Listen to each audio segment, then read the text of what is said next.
नमस्कार, मैं हूं प्रशांत चुरहे। इस वक्त की बेहद अहम खबर, समझौते के तहत चीन की सेना एलएसी पर काफी पीछे हट चुकी है और दोनों देशों के बीच 10वें दौर की कोर कमांडर स्तर की बातचीत भी अब होने वाली है।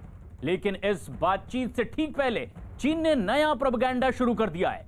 चीन ने अपने सोशल मीडिया पर कुछ वीडियो जारी किए हैं जो पिछले साल जून में गलवान घाटी के बताए जा रहे हैं। इसमें एक वीडियो में भारतीय फौज चीन की सेना के सामने डटी नजर आ रही है। हालांकि चीन ने इन वीडियो के जरिए भारतीय सेना को आक्रामक दिखाने की कोशिश की है, लेकिन 10वें दौर की बैठक से ठीक पहले इसे चीन के दबाव बनाने की रणनीति माना जा रहा है।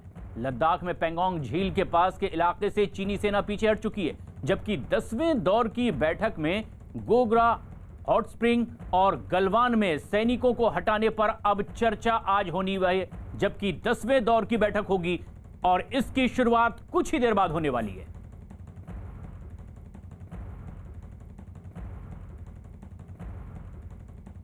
लेकिन सबसे अहम बात यह है कि आज आखिर किस तरह की बातचीत और उससे क्या उम्मीद भी है। हमारे साथ राजस्थान के बीकानेर से संदीप बोल हमारे सहयोगी जुड़ रहे हैं, श्रीनगर में मौजूद है रिफत अब्दुल्ला और जम्मू से पवन शर्मा।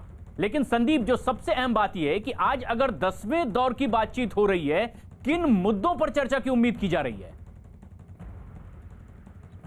देखिए प्रशांत, जिस तरीके से पहले जो लेवल की जो बातचीत हुई 10 तारीख को, दोनों देशों ने जो है सेनाएं जो है पेंगोंग के दोनों बैंक से हटाने की पेशकश की थी, समझौता हुआ था। उसके तहत पहला जो लेवल है वो पूरा हो चुका है, पहला फेज़ ख़त्म हो चुका है और इस फेज़ में जो है बहुत ही ज़्यादा कोऑर्डिनेटेड मैनर पे इस फेज़ को चलाया गया। खुद जो है रोज़ सुबह एक फ्लैग मीटिंग होती थी, फ्लैग मीटिंग होने के बाद उसी के तहत जो है दोनों देशों की सेनाएं पीछे हटती थी और उसके बाद शाम को फ़ोन पे हॉटलाइन के ज़रिए ये बताया जाता था कि हम लोग इस वक्त इस लोकेशन पे हैं। तो जाहिर सी बात है कि बिना किसी ख़राब माहौल के या किसी हिंसा के दोनों देशों की सेनाएं जो हैं वो पीछे हटना शुरू हो चुकी हैं। क्योंकि पहला फेज़ पूरा हो चुका है और ख़ुद राजनाथ सिंह ने भी ये संसद में कहा था कि पहला फेज़ ख़त्म होने के बाद बाकी जो दूसरे फ्रिक्शन पॉइंट्स हैं वहाँ पे चर्चा शुरू होगी। तो अब आज 10 बजे मोल्डो में जो बैठक होने वाली है, काफ़ी अहम बैठक है, क्योंकि इस वक्त जिन इलाकों से भारतीय सेना और चीन की सेना आमने सामने है, उनको पीछे जाना है, वो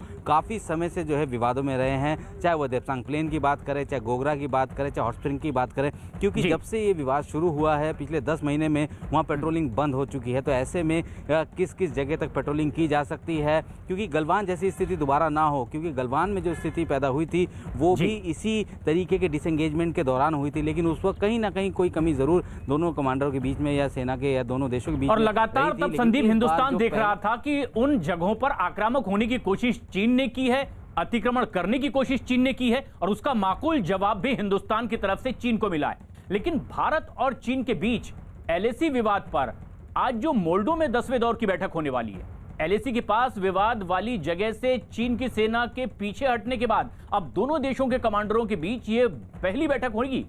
न्यूज़ 18 इंडिया के संदीप बोल की खबर है कि इस बैठक में गोगरा, हॉट स्प्रिंग और गलवान में सेना की तैनाती को लेकर के और यहां से तैनाती हटाने को लेकर बातचीत होने वाली है। पेंगोंग झील के उत्तरी और दक्षिणी किनारे से चीन की सेना के पूरी तरह से हटने के बाद अब यह बैठक होने वाली है और इस बैठक से पहले ही चीन ने गलवान में हुई झड़प का एक प्रोपेगेंडा वीडियो भी जारी कर दिया है और इसे सीधे दबाव बनाने की कोशिश माना जा रहा है।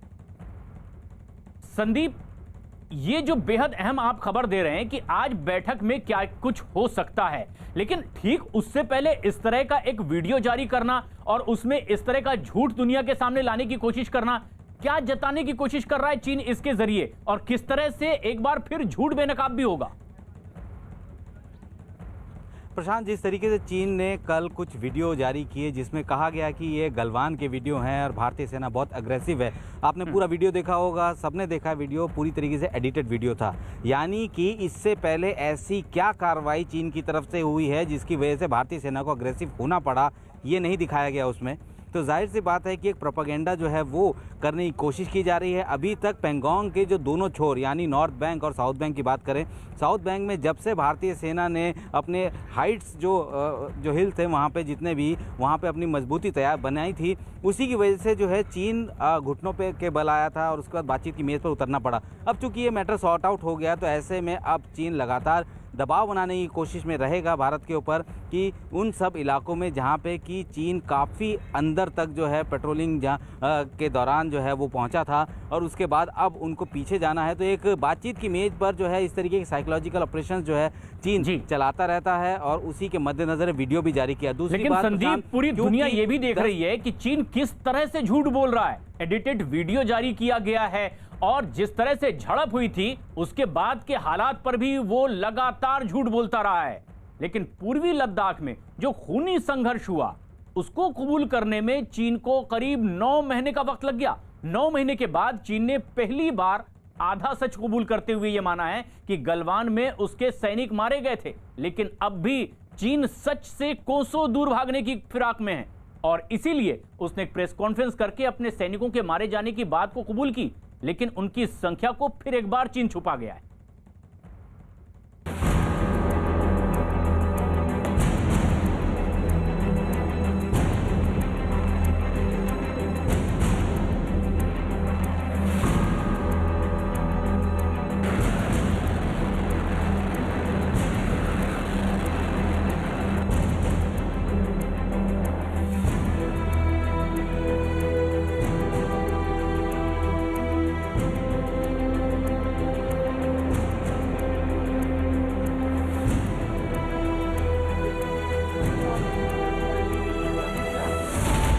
गलवान में चीन हुआ था चित।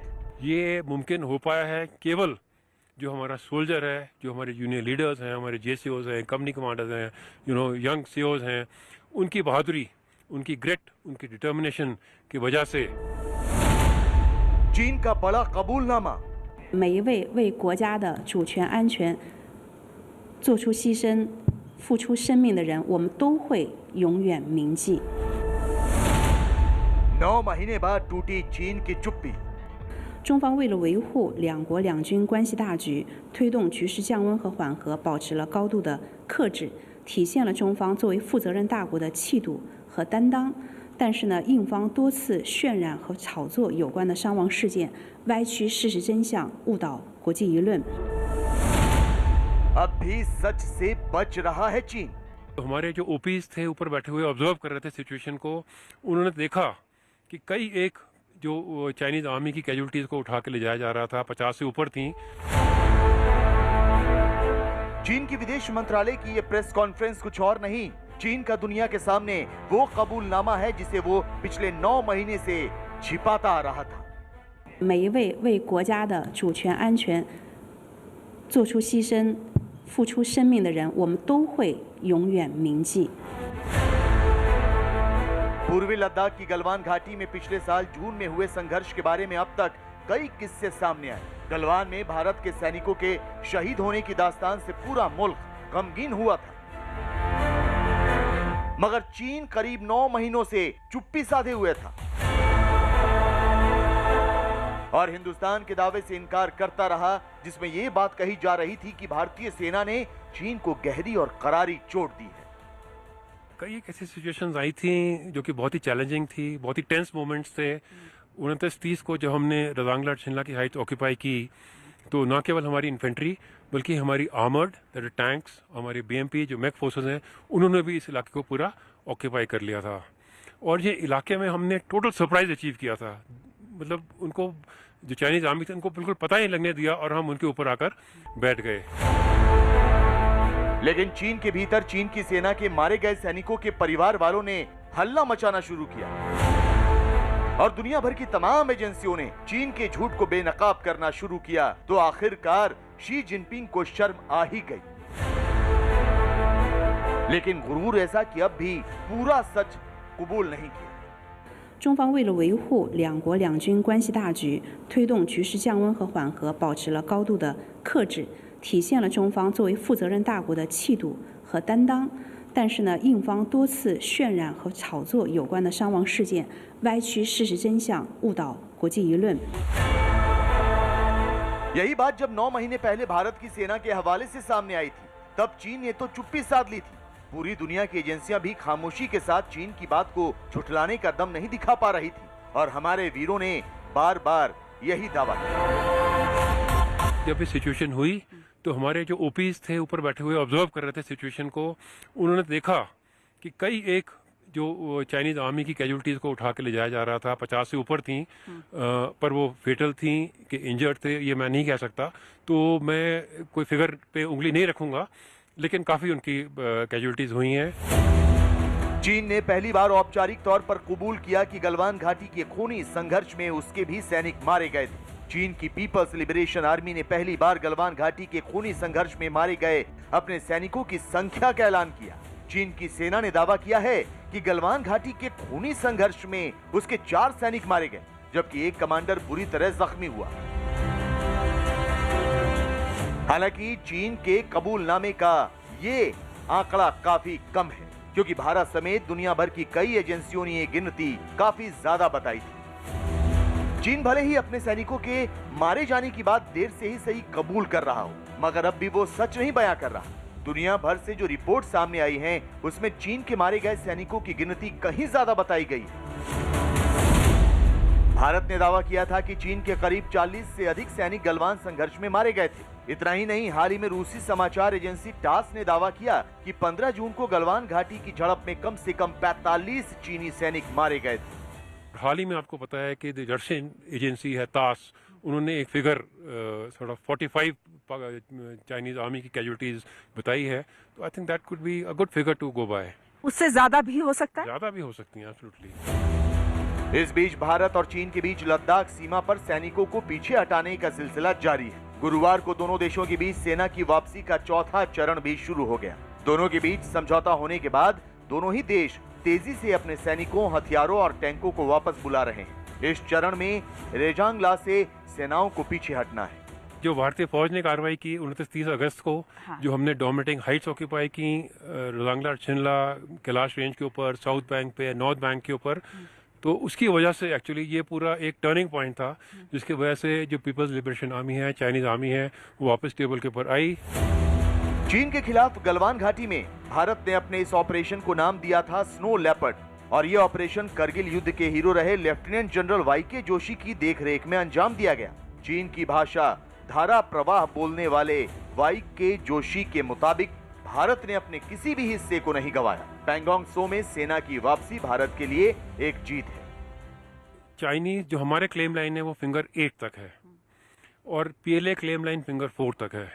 लेकिन हमने उनको ये फोर्स किया है कि जो जितने भी उनकी फोर्सेस डिप्लॉयड हैं फिंगर 8 और फिंगर 4 के बीच में, जो अप्रैल में वो आए थे मई में, तो वो फिंगर 8 के पीछे चले जाएंगे, यानी कि हमारी क्लेम लाइन से पीछे चले जाएंगे। फिंगर 8 के इस तरफ, यानी कि जो हमारा क्लेम्ड इलाका है, उसमें वो कोई भी कार्रवाई नहीं करेंगे, कोई उनकी पेट्रोल नहीं आएगी, कोई उनकी मिलिट्री या सिविल एक्टिविटी कोई भी नहीं होगी, इंक्लूडिंग जो उनका क्लेम लाइन है फिंगर 4 तक, वहाँ तक भी वो नहीं आएंगे। तो ये हमारे लिए तो बहुत बड़ी जीत है। बहरहाल चीन के विदेश मंत्रालय का यूं प्रेस कॉन्फ्रेंस करके अपनी सफाई देना और पहली बार गलवान घाटी के संघर्ष का पूरा ब्यौरा देना जाहिर कर देता है कि शी की सेना ने वाकई भारत की जाबाजी के आगे घुटने टेक दिए। वरना जो चीन नाक पर मक्खी तक नहीं बैठने देता था, वो अब अपना मुंह क्यों छिपाता घूम रहा है।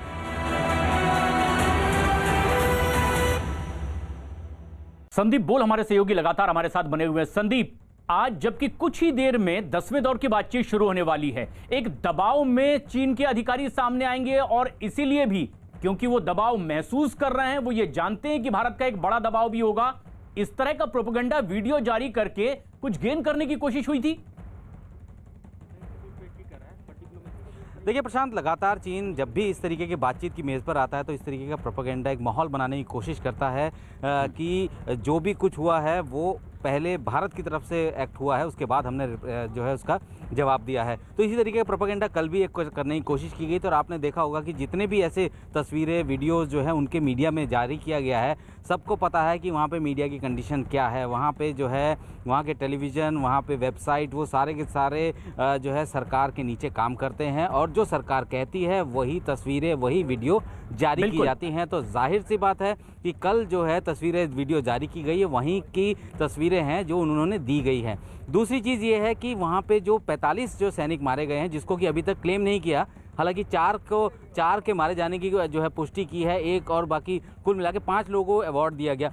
सवाल अब ये उठता है कि क्या ये वीडियो कल के जो अवार्ड्स दिए गए हैं उसको सपोर्ट करने के लिए डाले गए हैं, क्योंकि बाकी लोग भी ये ज़रूर बोलेंगे कि आखिर जो बाकी जो 40 लोग जो हैं उनके बारे में चीन क्यों बात नहीं कर रहा। तो बहुत सारे चेहरे जो हैं वो चीन के हमेशा बातचीत से पहले सामने आते हैं, लेकिन भारत हमेशा से ही अपना स्टैंड बिल्कुल क्लियर करके बैठा है कि चीन ने जिस भी जगह पे आने की कोशिश की है या अब आके बैठने की कोशिश की है उसको उस जगह से जाना पड़ेगा। और जिसका सीधा जो है जो नज़ारा हम लोगों ने इस वक्त लद्दाख में देखा, पेंगोंग त्सो के इलाके में, क्योंकि भारत ने साफ कर दिया था कि हम 1 इंच ज़मीन जो है वो नहीं छोड़ने वाले हैं। और उसी के हिसाब से भारत ने जिस तरीके की शर्तें रखी बातचीत की मेज पर, उसको चीन ने मानना पड़ा। और भारत की स्ट्रेटजी की वजह से आखिरकार चीन को पीछे हटने के लिए मजबूर होना पड़ा। जो चीन लगातार अपनी चालबाजी एक दिशा में दिखा रहा था, तो दूसरी दिशा में पाकिस्तान अपनी नापाक हरकतों से आतंकियों को हथियार बना करके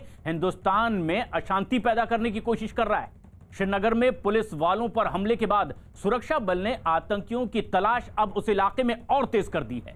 पुलिस ने श्रीनगर में पुलिस कर्मियों पर फायरिंग करने वाले आतंकी साकिब मंजूर की तस्वीर भी जारी की है। यह आतंकी श्रीनगर के ही बारजुला का रहने वाला है, जिसकी तलाश में श्रीनगर और आसपास के इलाकों में अब तेजी से सर्च ऑपरेशन चलाया जा रहा है। एक दिन पहले ही श्रीनगर के बारजुल्ला इलाके में इस आतंकी ने एक दुकान के पास खड़े पुलिस कर्मियों पर धोखे से पीछे से फायरिंग कर दी थी, जिसका यह वीडियो भी सामने आया है। वहीं आतंकियों की तलाश में चलाए जा रहे अभियान के दौरान सुरक्षा बल को बांदीपोरा में बड़ी कामयाबी हासिल हुई है। बांदीपोरा से लश्कर से जुड़े 2 आतंकियों को गिरफ्तार कर लिया गया है।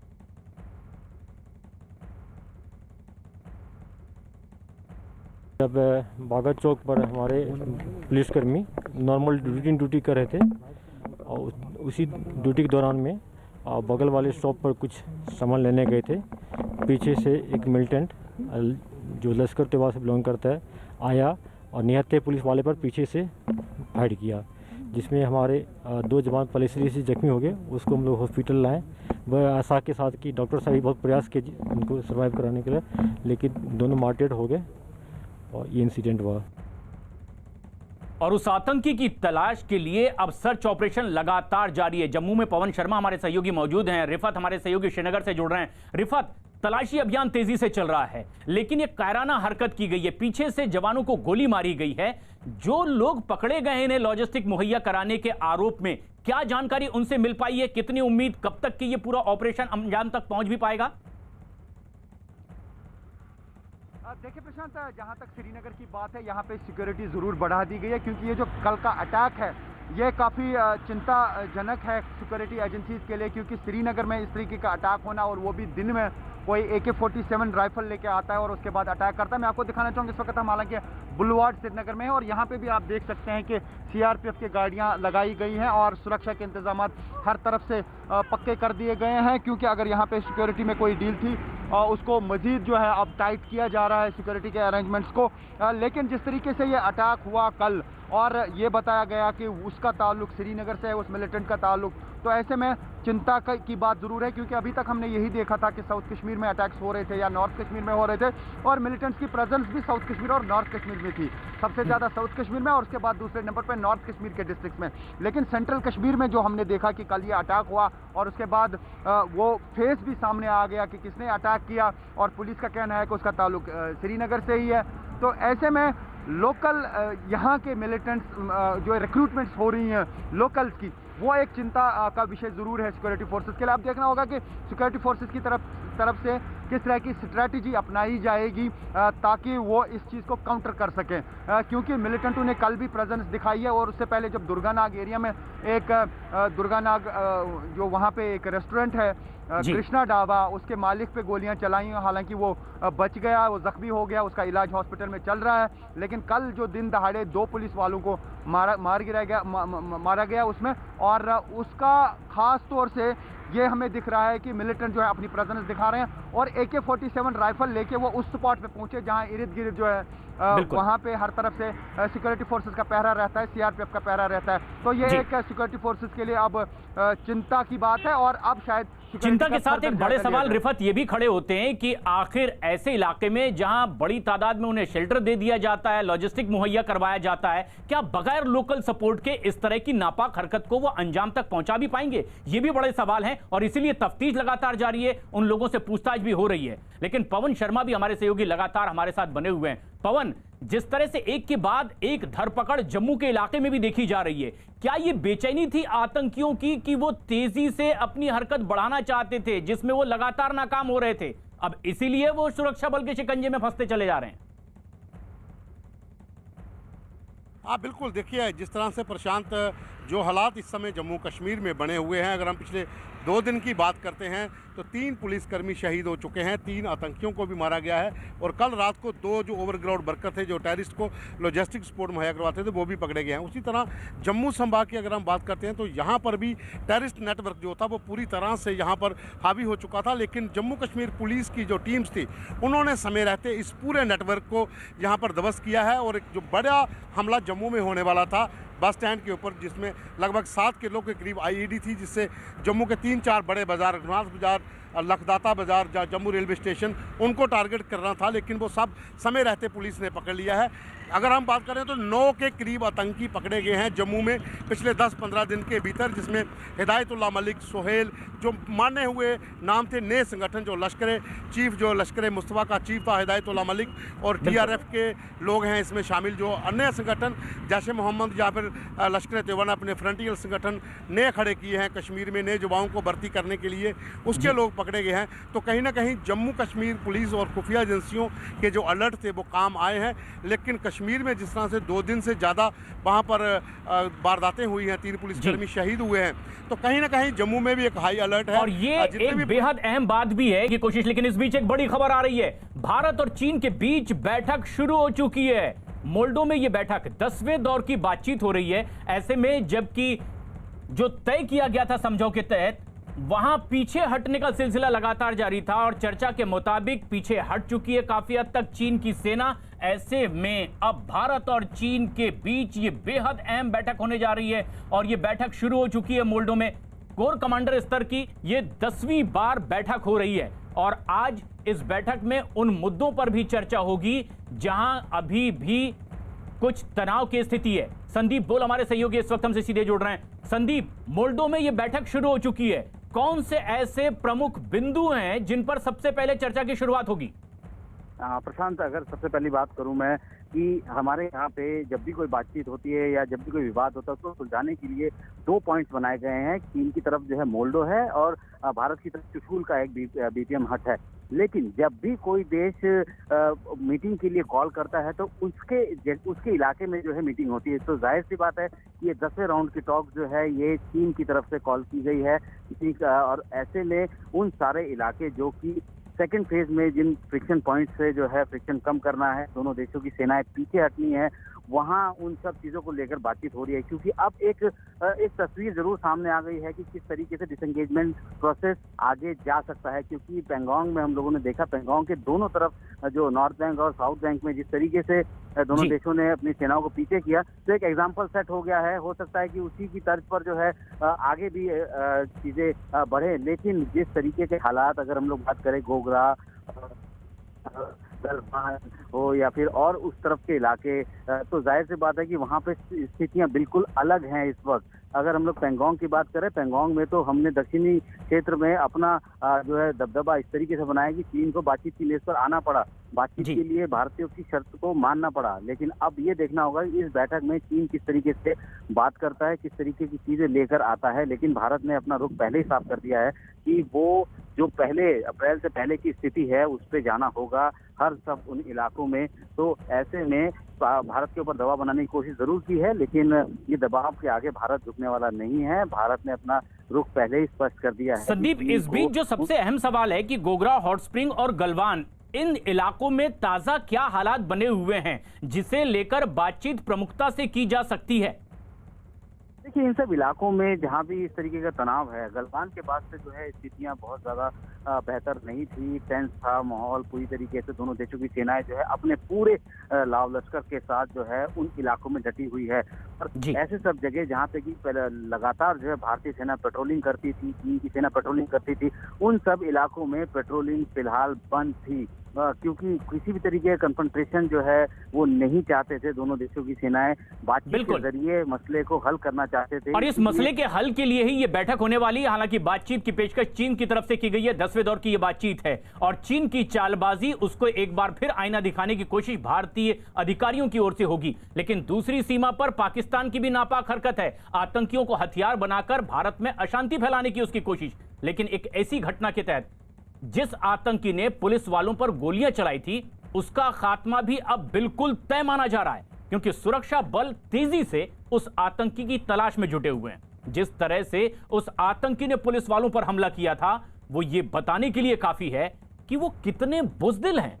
ये बुज़दिल आतंकी ये भूल जाते हैं कि उनकी बंदूकों से निकली एक एक गोली का जवाब दिया जाएगा और उनके हाथों होने वाली हर हत्या का भरपूर बदला भी लिया जाएगा। जिन आतंकियों ने श्रीनगर में 2 पुलिस वालों की पीठ पर गोलियां मारी है, उनका सर्वनाश अब बिल्कुल नजदीक और तय दिखाई दे रहा है। मिलिटेंट अटैक हुआ और यहाँ पे पुलिस के 2 लोग थे और उन पे अटैक हुआ और अंधाधुंध उन पे गोलियां चलाई गई। कायर आतंकी की करतूत, आतंकी हमले का सीसीटीवी, पुलिस वालों की पीठ पर फायरिंग। पुलिस वाले खड़े थे, ये जो आपको लोकेशन दिख रही है, और वहाँ पे कुछ और लोग भी थे जो बाद में भागने की कोशिश कर रहे हैं और मिलिटेंट यहाँ तक आता है और उसके बाद वो यहाँ से ही भाग जाता है। हाफिज के आतंकियों का लाइव सबूत, कायर आतंकियों का अंत तय हो गए। वो दुकान है, ये शिव शक्ति स्वीट्स जो आप देख रहे हैं, यहाँ पे चाय और स्वीट्स जो हैं वो मिलती हैं और मिलिटेंट जो है वो यहाँ तक आया है, जो सीसीटीवी फुटेज में दिख रहा है, और वो वहाँ से ही आया था और फेरन उठा के उसने AK-47 राइफल दिखाई और उसके बाद अंधाधुंध फायरिंग की। 2-3 सेकंड में खाली ये सब कुछ हुआ, लेकिन तकरीबन ऐसा लग रहा है जिस तरीके से वो ट्रिगर कर रहा था, काफ़ी सारे फायर जो है वो उसने फेंके, क्योंकि यहाँ पे पुलिस वाले खड़े थे, ये जो आपको लोकेशन दिख रही है, और वहाँ पे कुछ और लोग भी थे जो बाद में भागने की कोशिश कर रहे हैं और मिलिटेंट यहाँ तक आता है और उसके बाद वो यहाँ से ही भाग जाता है। ये हो सकता है कि यहाँ पे कहीं जो है CC कैमरा लगा हो जिसमें उसकी फुटेज आई है, क्योंकि बाद में पुलिस ने यहाँ पे CCTV फुटेज जो है वो खंगाली। श्रीनगर के बारजुल्लाह में हुए इस आतंकी हमले के फौरन बाद पुलिस और सुरक्षा बलों ने पूरे इलाके को घेर लिया। सीसीटीवी फुटेज के जरिए आतंकी की पहचान होने लगी। कुछ ही देर में पुलिस को मालूम हुआ कि इस कायराना हमले को अंजाम देने वाला साकिब मंजूर है। ये लश्कर-ए-तैयबा के कश्मीरी आतंकी संगठन द रेजिस्टेंस फ्रंट से जुड़ा हुआ है। दिन दहाड़े जो ये अटैक हुआ है सिक्योरिटी फोर्सेस के लिए एक बड़ी चुनौती है, एक बड़ी चिंता का विषय है। ऐसे में देखना होगा कि किस तरीके से अब सेंट्रल कश्मीर में भी सिक्योरिटी के इंतजाम किए जाएंगे, क्योंकि ये समझा जा रहा था कि सेंट्रल कश्मीर में मिलिटेंट्स की प्रेजेंस ज्यादा नहीं है।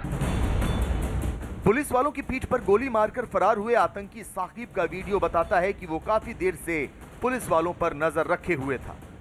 श्रीनगर आतंकी हमले के सीसीटीवी में आप देख सकते हैं कि आतंकी साकिब ने यह तय किया कि पुलिस वालों की ओर पीछे से ही जाना है, इसीलिए वो उसी दिशा से आया। उस वक्त आया जब पुलिस वाले दुकान के काउंटर पर खड़े थे, जिस ओर उनकी पीठ थी उसी दिशा से आतंकी साकिब आया। फिर उसने छिपा कर लाई गई AK-47 राइफल निकाली और पुलिस वालों की पीठ पर गोली मारकर फरार हो गया। आप सब जानते हैं कि आज दोपहर में जब बागा चौक पर हमारे पुलिसकर्मी नॉर्मल रूटीन ड्यूटी कर रहे थे और उसी ड्यूटी के दौरान में बगल वाले शॉप पर कुछ सामान लेने गए थे।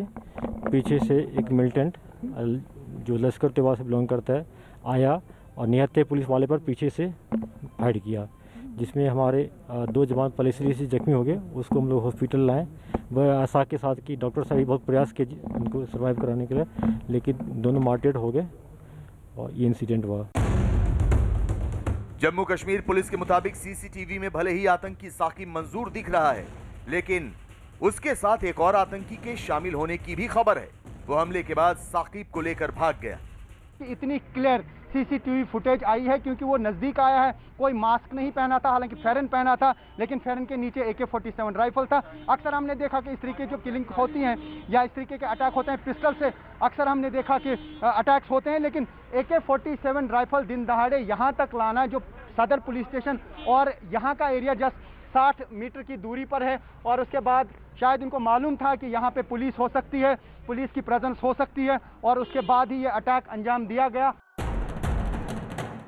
पुलिस के मुताबिक इस आतंकी हमले की जिम्मेदारी TRF ने ली है। साकिब मंजूर कुछ दिनों पहले ही इस आतंकी संगठन से जुड़ा था और वो बारजुल्ला का ही रहने वाला है। उनको दिखाई नहीं पड़ा होगा, वहाँ से दुकान में चले गए थे। हालांकि अगर हमारे भी पुलिसकर्मी के साथ हथियार उसमें रहता तो ये भी डिटेक्ट कर पाता था। बेचारा उस टाइम निहत्थे थे और पीछे से अटैक किया। जैसे आप लोग CCTV कैमरा में देखे होंगे, उनको पता नहीं चला होगा कि पीछे आया हुआ है मिलिटेंट। पहचान होगी लश्कर तैयबा का, उसमें एक साकिब है जो बरजुल्ला कहीं से बिलोंग करता है, एक FT है, और इसको हम लोग बहुत जल्दी न्यूट्रलाइज कर लेंगे। आतंकी हमले का ये वीडियो बताता है कि कश्मीर में हाफिज सईद और इमरान खान प्रायोजित आतंकवाद की कमर टूट रही है, जिससे बौखलाकर आतंकी सरे बाजार पुलिस वालों पर हमला कर रहे हैं। वो दहशत फैलाना चाहते हैं, इसलिए स्थानीय आतंकी के जरिए पुलिस वालों पर हमला कराया ताकि वो हमला करके आसानी से फरार हो सके। श्रीनगर के अलावा घाटी में आतंकियों से जुड़ी 2 और घटनाएं सामने आई हैं। श्रीनगर में हुए आतंकी हमले में 2 पुलिस वालों की शहादत हुई है। वहीं बडगाम में आतंकियों ने हमला करके एक स्पेशल पुलिस ऑफिसर को शहीद कर दिया। इससे पहले शोपियां में आतंकियों ने हमला किया, जिसके बाद एनकाउंटर में सुरक्षा बलों ने 3 आतंकियों को मार गिराया। बडगाम आतंकी हमले में शहीद हुए मोहम्मद अल्ताफ के परिवार को जब यह खबर मिली तो वो बुरी तरह टूट गए। मोहम्मद अल्ताफ के पार्थिव शरीर को पुलिस लाइन में ले जाकर राजकीय सम्मान दिया गया। हम लोगों को खबर मिला था, उसमें एक फॉरेन टेररिस्ट है, एक यूसुफ कांतु जो LET का कमांडर है, 2 मिलिटेंट घर में है। उसके बाद आर्मी की सहायता से हम लोग कॉर्डन डाल लिए और CRP भी पहुंच गई। और इनिशियल इनकाउंटर में हमारे एक SP अल्ताफ साहब को, एक कांस्टेबल है जो मंजू साहब को गोली लग गया। दोनों काफी जख्मी थे। बाद में अल्ताफ साहब शहीद हो गए। बडगाम के अलावा शोपियां में कई घंटे तक आतंकियों के साथ एनकाउंटर चला। दक्षिण कश्मीर के शोपियां में आतंकवादियों की मौजूदगी की खबर मिली। सुरक्षा बलों ने इलाके की घेराबंदी की। सर्च ऑपरेशन के दौरान सुरक्षा बल उस जगह पहुंचे जहां आतंकी छिपे थे। आतंकियों ने भागते हुए फायरिंग शुरू कर दी। सुरक्षा बलों ने तीनों आतंकियों को मुठभेड़ में मार गिराया। पुलिस के मुताबिक आतंकियों के ठिकाने से भारी मात्रा में हथियार और गोला बारूद बरामद किया गया है। जो विलेज में इनकाउंटर हुआ है कि वहाँ 3 मिलिटेंट छिपे हुए हैं। उसके बाद पुलिस, CRP, आर्मी मिलकर कॉर्डन डाला। कॉर्डन डालते डालते फायरिंग शुरू हो गया। जब हमारे सर्च पार्टी को पता चला कि मिलिटेंट ने, तीनों टेररिस्ट ने घर वाले को, जिसमें एक बच्ची भी लड़की थी, उसको भी हॉस्टेज बना लिया। फिर ऑपरेशन को हम लोग रोक दिए 3 घंटा के लिए और पूरा प्रयास किए गांव वाले की मदद से। तीनों को अर्ली मॉर्निंग 5:30 बजे घर से निकाल लिए। जब तीनों को निकाल लिया गया सिविलियन को, उसके बाद फिर इनकाउंटर रिज्यूम हो गया। उस दरमियान में गाँव वाले से हम लोग मदद किए कि इसको सरेंडर करने के लिए। सरेंडर करने को बिल्कुल राजी नहीं हुआ। फायरिंग शुरू हो गया और फायरिंग के दौरान तीनों टेररिस्ट लोकल टेररिस्ट हैं, अलबदर से ताल्लुक रखते हैं, तीनों मारा गया। शोपियां, बडगाम। बने रहे हमारे साथ। लेकिन इस बीच एक बेहद अहम खबर आ रही है। कोलकाता में पुलिस ने BJP युवा मोर्चा की महिला नेता पामेला गोस्वामी को गिरफ्तार किया है। पामेला को कोकेन के साथ गिरफ्तार किया गया है। पामेला पूर्व अभिनेत्री भी है और हुगली में BJP युवा मोर्चा से जुड़ी हुई है और ऐसे में कोकीन के साथ इनकी गिरफ्तारी हुई है। पुलिस अब इनसे पूछताछ भी कर रही है। लेकिन ऐसे में तब ये बेहद अहम है जबकि बंगाल में अब चुनाव बेहद करीब हैं। ऐसे में युवा मोर्चा से जुड़ी हुई इस पूर्व अभिनेत्री की गिरफ्तारी अब एक बार फिर TMC को हमला करने का मौका देगी BJP पर, क्योंकि BJP से जुड़ी बताई जा रही है ये पूर्व अभिनेत्री। ऐसे में जबकि पामेला की गिरफ्तारी हुई है, पूछताछ उनसे की जा रही है। अब ऐसे में यह बेहद अहम सवाल भी है कि क्या पिछले कई दिनों से इस तरह की हरकत के इन पर आरोप लग रहे हैं या फिर इसी दिन नशीले पदार्थ के साथ इनकी गिरफ्तारी हुई है। कोकेन के साथ गिरफ्तारी हुई है एक पूर्व अभिनेत्री की जो BJP युवा मोर्चा से भी जुड़ी हुई है। और पामेला गोस्वामी की गिरफ्तारी के बाद अब पश्चिम बंगाल पुलिस उनसे लगातार पूछताछ भी कर रही है कि क्या इस तरह की लेन देन वो पहले से करती रही हैं, और अगर करती रही हैं तो कितने लोग इस तरह के कारोबार में शामिल रहे हैं, और अब पूछताछ के जरिए ही कई और चीजों का पर्दाफाश होने की भी उम्मीद की जा रही है। लेकिन यह बेहद अहम खबर है ऐसे में, जबकि बीजेपी युवा मोर्चा की एक महिला नेता को कोकेन के साथ गिरफ्तार किया गया है, पामेला गोस्वामी, जो कि पूर्व अभिनेत्री भी हैं। पश्चिम बंगाल पुलिस, बताया यह जा रहा है कि कुछ और लोगों से भी पूछताछ कर रही है।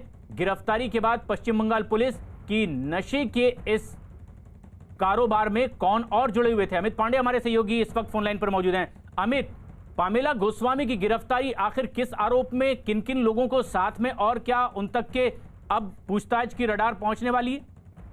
देखिए, जो तय मादक पदार्थ रखने के आरोप में उनको गिरफ्तार किया गया है, और पुलिस के मुताबिक जो सामान प्रतिबंधित है, जिसका कानून में अनुमति नहीं है, वो उन्होंने रखा था। 3 से 4 लोग उनके साथ हो सकते हैं। अभी फिलहाल स्थानीय पुलिस का ये कहना है कि वो इस मामले में तफ्तीश कर रही है, लेकिन उनकी गिरफ्तारी इस बात की ओर इशारा करती है कि सीधे सीधे प्रतिबंधित मादक पदार्थों को रखने के आरोप में इनको गिरफ्तार किया गया है।